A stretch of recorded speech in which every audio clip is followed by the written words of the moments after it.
Hello. How much does it cost to live in Mexico? Less than you could possibly imagine. I'm Diane Huth, the Runaway Sherpa, and I want to talk to you about the low cost of living in Mexico and how you can take advantage of geo-arbitrage, which is living in a low-cost market, to improve the quality of life, reduce your expenses dramatically, and let you have a better lifestyle in terms of either not working as much, not working as long, or simply enjoying life on a limited budget. It's a pleasure to be with you and to share with you just how little it costs to move to Mexico. Today, you can save between 1/2 to 2/3 of what you're currently paying to live in the United States and Canada when you live in Mexico. You can survive in Mexico on $1,000 a month. It's going to be difficult. You may have to share an apartment with somebody or live in a very small studio. For $1,500 a month, you can live fairly well. For $2,000 a month, you can live really well, not have any worries. And if you can have a budget of between $2,500 and $3,000, you can live very nicely in Mexico on a long-term basis. By comparison, I paid about $3,000 a month in housing to maintain a rented 3-bedroom home in San Antonio. I pay less than $1,000 for a comparable sized home here. So it has saved me 2/3 of the expense. I'm paying 1/3 of what I did when I moved here from San Antonio 2.5 years ago. Generally, your biggest expense in any budget is housing. Housing is traditionally 1/3 of your total overall expense. Overall, that's kind of a general basis. When you live in Mexico, you can have very, very affordable rents compared to the United States. Now, I live in a place called Isla Mujeres. It's a tourist mecca. It's a white sandy beach island off the coast of Cancun, and it's one of the most expensive markets in Mexico. When I compare it to Progreso, which is a beach market that I've been to, or even Playa del Carmen, you can live less expensively there. So I pay $600 a month for a 2-bedroom, 1-bath house, about 1,100 square feet downstairs, and then I have an enormous, about a 40 by 60 rooftop balcony, which I've turned into a beach club. I have tables, I have barbecue, I'm building an outdoor kitchen, I have an outdoor swimming pool, I have tables and chairs, and I entertain there. So I have all of that space, and I pay $600 a month. My husband, Paul, he rented a cute 1-bedroom apartment for $400 a month. There were about 4 of them in the building. Allison just moved here a month ago from Canada, and she got a cute 1-bedroom apartment for $450 a month. You could get a studio apartment for $350 to $400. My neighbors just built 2 studio apartments with a big yard in front of them, and they're running them for between $300 and $350 a month for a studio. Of course, you pay more for an ocean view if you're right on the ocean or beach access. You pay more if you have amenities like a pool. You pay more for amenities if you live in a condo that has a pool. You would have condo expenses. If you have, a restaurant or something like that, if you have a big fancy apartment, multi-story apartment building, you would pay more for those luxuries. You can pay as much as you want. I see people who are posting, I'm coming and my budget is $4,000 a month. Well, I can tell you, you can find housing for $4,000 a month. You can also find housing for $400 a month. So it really depends on your budget, what you want to spend, and an understanding of what is affordable and doable in Mexico. Again, other markets are less expensive, and I'll talk a little bit more about that. You can buy a house in Mexico for much less than a comparable house in a big city in the United States. Living in a rural area, you can find something much cheaper than in a big urban area. Beach is more expensive than a rural area, for example. We stayed with some friends in Playa del Carmen, and in just 6 months ago, they bought a home that they had customized during construction. It's a beautiful 3-story house home, 4 bedrooms, 4 baths, has a private pool in this canopied lanai garden backyard, and a community pool and a community center. So it was a community of about 53 homes, and it is right across the major highway from Playa Car, which is the big residential community in Playa del Carmen. It's a gated community with 24-hour security. And last December they had the whole house with the pool, and they said they paid $225,000 to have that house customized for them. My friend Lisa bought a 2-bedroom condo for about $85,000 2 years ago. She spent $25,000 to $30,000 on rehab. So she remodeled a bunch of things. She took out, has a granite countertop. She actually built a deck and a porch, a wraparound porch. She took out all the cabinetries, put in all stainless steel doors, did a lot of things like that in that $25,000 or $30,000 that she put in. So she has about $110,000 at a home that you couldn't compare to that in the United States. And I'm sure it's appreciated very much recently because she's done such a beautiful job rehabbing it. I subscribe to some different pages and sites, and people are sending me things. So you can buy new apartments for $100,000, for $150,000 with nice amenities, with a view of the beach, not too far from the beach. I met a gal, and she and her husband, he's Mexican, they bought a condo in, not downtown, but near Playa del Carmen for $60,000. Now, it's not a luxury, it's where other Mexicans live, it's very basic, 2-bedroom, but they paid $60,000 for a condo. I don't think you could buy a condo in the United States for $60,000. One of the big things is property taxes here in Mexico are extremely low, between $200 and $600 per year, not per month, per year. In Texas, I was paying about $7,000 a year for property taxes. So again, property taxes are 1/10 of what they were back in the States. So that gives you some idea of housing. Utilities and services are comparably low. Electricity can be as low as $30 a month in the winter. I live in the tropics. It's very hot and steamy. The maximum I've had for an electric bill is $220 during the dog days of summer. Generally, my summer bill runs around $150. You get electric billed to you every 2 months, so you take your bill and you divide it between 2 months. In Texas, I routinely paid $250 to $450 a month for electric in South Texas. So again, my electric is about half of what it was in Texas. Even though by kilowatt hour it's high, I have a smaller home. You have different kind of air conditioning. You have mini splits, which air condition each room separately instead of a central air handling unit. So, but the overall electric cost is much less, about half of what I paid. Gas is very cheap. Gas powers the water heaters and the gas stove. And there's a big bottle of gas is about $30, and it should last you 6 months. Water is very cheap. It's included in my rent, but I saw the electric bill where I lived before, and it was $7 a month.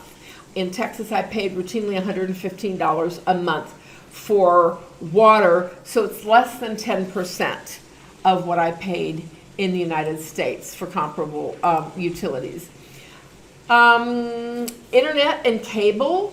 I have high-speed internet because I work online. I do a lot of Zoom calls, and I do teaching and webinar. So I have a special 30 meg up and 30 meg down. It's called a synchronous service. So it's a special high-speed service. I pay $75 a month for that service. And then I have Expat TV, which is absolutely wonderful. For about $30 a month, I have access to 1,000 streaming television channels from the United States, Canada, and around the world. So it's absolutely amazing. I paid Spectrum in the United States. I paid about $225 a month for cable and internet combined, and now I pay about $105 a month. Again, half of what I paid in the United States. Cleaning services. I have a lady who comes and cleans my house twice a week. I pay her 200 pesos for 4 hours. That's about $10 to clean my house. When I lived in San Antonio, I had a wonderful lady. She came for 5 hours a day, and it was $100 a day. So again, I'm paying 1/10 of what I paid in the United States. So when you put up all those utilities and services combined, they're about $200, $250 a month. So when I look at my housing expenses, I'm paying about $900 a month in Mexico versus $2,900 a month in the United States. Again, so I've cut my overall housing cost, which is my biggest expense, by 2/3. I save almost $2,000 a month in housing versus comparable housing rental in the United States. Personal care luxuries are incredible because labor rates in Mexico are so low. I can get a 1-hour massage for $25, 500 pesos, and I generally get 2-hour massages because one isn't nearly enough. So for $50, I can get a 2-hour massage. That's amazing. I can have that twice a month. So I have a lady who comes to my home every other week. So for $100, I can have two 2-hour massages. I go to my chiropractor 2 times a month. My chiropractor just increased his prices from $25 to $30, from 500 pesos to 600 pesos. Again, my chiropractor in Texas was charging me $65 per adjustment. Again, so it's less than half. You can go to a doctor's visit, just walk-in doctor, full payment, no insurance, no deductibles, $25 to $30. There are walk-in medical clinics attached to many different pharmacies so that they have a little tiny dock in the box right next to the pharmacy. You can see the doctor for between $2 and $5, $20, whatever it is. I know when I was in Mexico City 2 years ago, I had a really bad cold, and the doctor's visit was 200 pesos, which was $10. So it was very inexpensive. Manicures. My manicures are $12, 250 pesos. Petty's about the same thing, 250 pesos, $12. I was paying $40 to $50 for a mani and a petty back in the States, so it's about a third or quarter of the cost. Haircut, $10. I need one. $10 here with my little lady in her studio home. I was paying $50 for a haircut. So again, 20% of what I paid in the States for services. Pet grooming, I take my dog to the groomer. It's about 250 pesos, which is $12.50 with a tip, $17 maximum. I used to pay $50 to $53 every month for my pet to be groomed in the States. So when you look at all, including some entertainment, if you go out for some like Netflix and things like that, if you have newspapers, magazines, whatever, maybe I spend $280 a month on luxuries that would have cost me almost $800 a month back in the States. So again, I save 2/3 on luxuries that are driven by service prices because the Mexico salaries are so low. Medical care is incredibly low, between a quarter and a tenth of what you would pay in the United States. A doctor's visit is $25 to $30 full pay. That's not a deductible, that's to pay for everything. A pharmacy, generally you don't need prescriptions to get medications at the pharmacy except for some antibiotics or some psychiatric drugs. Most drugs, 95%, you can get without a prescription, and they generally cost about 1/10 of what they cost in the US. A hospital visit can be free in a government hospital. My friend had a major medical emergency. She was in a public hospital in Cancun for 11 days. She had a surgery. She was in the emergency ward for 2 days before she was moved up into a recovery room and then had surgery. The whole bill for the 11 days was $325. $25 a day per room for her room cost. In the United States, your hospital room bill would be $2,500 to $4,000 a day. Hers was $25 a day. If you go to the local community hospital to get some minor thing done, they will often see you for free.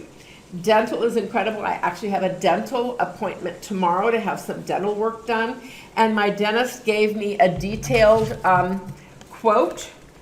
Here it is. So I have everything I need going in for my dental treatment. I know exactly what it is. Cleaning is $50. Extraction of a molar is $55. I'm going to have a resin filling. It's cracked. She's going to remove it. She's going to put a resin filling. It's going to be $45. I'm getting a porcelain crown, and that crown is going to be $200 instead of $1,500 like it would be in the States. And then if the crown doesn't work, because I have to have a root canal or whatever is going on with that molar, if I have to have the tooth removed and an implant done, it's about $600 instead of $3,500 per one tooth implant. So again, it's about 10% of, between 20 and 10% of what it would be in the States. You can get health insurance. I have a friend who has quality top-line health insurance for major medical. It's $150 a month. She's 57 years old. In the United States, full comprehensive medical insurance for somebody who's 57 years old would be over $1,000 a month. She pays $150. Again, it's about 15% of what it would be in the United States. That's pretty consistent across most medical expenses. Transportation is also fairly inexpensive. Cars tend to be cheaper. I paid $1,750 for my used Chevy 3 years ago, and it's still running like a top with very little maintenance. Again, it was a much older car and it was used, but $1,700, I figure it's a throwaway car. If I break it, I can get another one, right? Car insurance, the premium, the best policy they had with everything involved, $250 a year, not a month, a year. Motos or motor scooters are very popular here. You can buy a brand new, good quality moto in the department store for $1,000. You can get a used one, maybe not so good, for $750, $600, okay? Gas is expensive. It's about the same price as in the US because it's a global commodity, right? But I travel a lot less and I have an older, very small car, so I use a lot less gas because my car is tiny, right? So it's not as big as the car that I would have in the States, so I'm using much less gas. Local bus service is about $1, so it's 100 pesos, which is really 50 cents to hop on the bus and to go anywhere where I live. You can get a long distance bus, like from Isla to Merida is about a 4-hour bus ride, about 150 or 200 miles, and it's about $20 round trip. Taxis are very affordable. I can get a collective taxi for 25 pesos, which is about $1.25. That will take me, let's say, from the ferry downtown to my house. That means other people can get in and out. So he takes me, but he picks up other people along the way, and so he's always has somebody in the taxi. It's 25 pesos, so about $1.25. If I want to get in and go by myself, there's nobody else, it's late at night, it could cost between 50 and 100 pesos, which would be $2.50 and $5 to go several miles in a taxi. That's what they charge you in the States when they just turn the flag, you know, they turn it on. So transportation generally tends to be less. Let's talk about food and eating. So food at home when you're shopping is generally less than in the US, maybe a quarter less or half of what the US costs, but it depends on what you eat. If you eat local grown foods and you eat national or domestic products and you eat similar to what the locals do, it's much less expensive. So you can get inexpensive fresh fruit and vegetables, chicken, fish, pork, seafood, dairy, bread, very inexpensively. Corn tortillas are $1 for a 2-pound, big hunk of, of tortillas. Wine is $6 a bottle, which is pretty comparable in the U.S. Imported foods are going to be a lot more expensive. You can get lots of imported foods, but they're going to be more expensive like they are in the United States. I look at the Ferrero Rocher chocolates, and they're comparable to what they would be in the United States, and imported liquors and spirits are more expensive. I have a man who brings lobster, fresh lobster, completely harvested today with the heads on and everything. He brings them to my door, and I pay about $10 a pound for fresh tails. He takes the tails off right there. He cleans it, he gives it to me fresh. I pay $10 a pound. So other fish, you'll bring me fish. I'll have a couple different, you'll bring me a fish that he caught today, and it might be $2 or $3 for a large fish for dinner. So if you eat what the locals eat, it is very affordable. If you have imported foods and specialty foods, you want special cheeses that are imported or special meats, you're going to pay imported prices. So it really depends on whether you can eat very similar to what the locals eat. If you want to eat out, it's also generally less than the U.S. by about half, and that is really driven by low labor costs. So if you eat out very fresh, cooked to order, you go into a restaurant and they start by preparing, real ingredients, chopping it everything, much cheaper because the labor cost is so much lower. If you have American style fast food like at McDonald's or Kentucky Fried Chicken, it's going to be the same or even more expensive. An American style breakfast can be had for, fresh cooked, everything, juice, eggs, bacon, whatever, toast, might be $5 to $7. You could have lunch or dinner for $7 to $10. That is an entree with vegetables and salad, fresh cooked to order. Beer is cheaper than water in Mexico. $1 to $2 for a beer. If you eat out, you can get a bucket of 5 beers for $5. I mean, that's really affordable. Same price as bottled water or a 7-Up, right? Wine is $5 a glass. 100 pesos, maybe 150. You know, wine, a glass of wine in a nice restaurant or a bar might be $7.50 to $9 to $11 in the United States, depending on where you're eating it or drinking it. If you're eating out a lot, alcohol is going to be a big driver of your costs. You know, a margarita or a cocktail can be 100 to 150 pesos. That's 5 to 750. Might be a lot more than that in the United States. If you drink a lot, you're going to spend a lot more on alcohol and beverages. If you drink beer or don't drink a lot, you won't spend nearly as much. And I've found that where I live is a much more expensive market than other markets. I was visiting friends in Progreso. We were in Playa del Carmen. I have friends who were in San Cristobal de las Casas. And the cost for food there were about at least 25% less than what we pay, because we're in a high demand tourist area on an island. And so other parts of Mexico, the food and the costs might be lower. There are some other items to consider. Clothing is generally about the same or less. Technology varies. If you're buying a new special brand HP computer or a MacBook Pro or an iPhone, they may be more expensive. I know people who order them into like Laredo and go from Monterrey to pick them up in Laredo, and they say that those items are less expensive to get them from the United States when you can buy online and have them configured. Technology services are very cheap here. So there's actually a technology mall where I live where there's 100 different kiosks of people who will repair things. I broke the screen on my brand new iPhone, and I had it completely repaired with a factory iPhone part, $40. So virtually no labor cost. You have access to Amazon Mexico, and then a version called Mercado Libre, which is a free market where they ship things to you. It's not quite as reliable services as Amazon. So you have a very competitive marketplace where you can find things incredibly inexpensive at a local market. I just bought a 12-foot above-ground pool for $200, included the plumb and filter, and the delivery was $4. Now, again, in your cost of labor, the key factor is going to be labor. Labor in Mexico is 1/8 to 1/10 of what it is in the United States. The minimum wage in Mexico today is about $10 a day, about 172 pesos a day for an 8-hour shift. That's like $1.25 an hour. So even good professional salaries for someone who works in an office or as a teacher or as a business manager might be $1,000 a month, maybe $1,200 or $1,500 a month. So anything that is driven by labor cost is going to be much less expensive in Mexico than in the US. So here's kind of a comparison of my budget in Mexico. So you can see that my housing cost is under $1,000 a month, and I have saved about almost $2,000 a month versus what I was paying in the United States. My transportation with my car, I have car insurance, comes out to about $25 a month. I have gas and maintenance, very low maintenance because I have an older car that is mechanical instead of a lot of electronics. My tag and title is about it's really about $25 a year. Very inexpensive.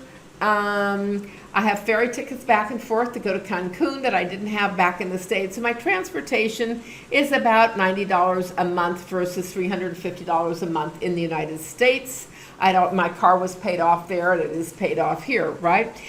Groceries and meals, this may be a little bit out of date. We eat in a lot, we cook a lot. So maybe I spend $500 a month versus $1,000 a month for food costs, because in the States I ate out a lot and I did drive-through food a lot. And then all the personal care items of massages and doctor's appointments and dentists and manis and pedis and having my hair done and the dog groomed, all those little luxuries comes out to about $300 a month. So all in all, right now, I spend about $1,800 a month, and I live well in a comfortable home versus about $5,000 a month for comparable services in the United States. So again, I've saved $3,000 a month. It costs me 57% less to live here in Mexico than it did in a low-cost market like San Antonio. So in summary, you can reduce your cost of living by 50 to 60, even 70%, depending upon the kind of a lifestyle that you choose.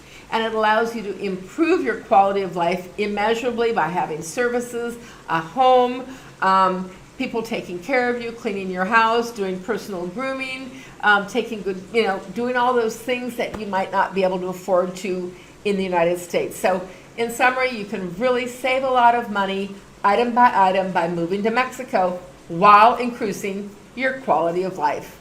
This is Diane Huth. I am the Runaway Sherpa. I love living in Mexico and I want to help you move to Mexico as well. If you liked what you saw, please give it a thumbs up. Please like it. Please share it with anybody who needs this message.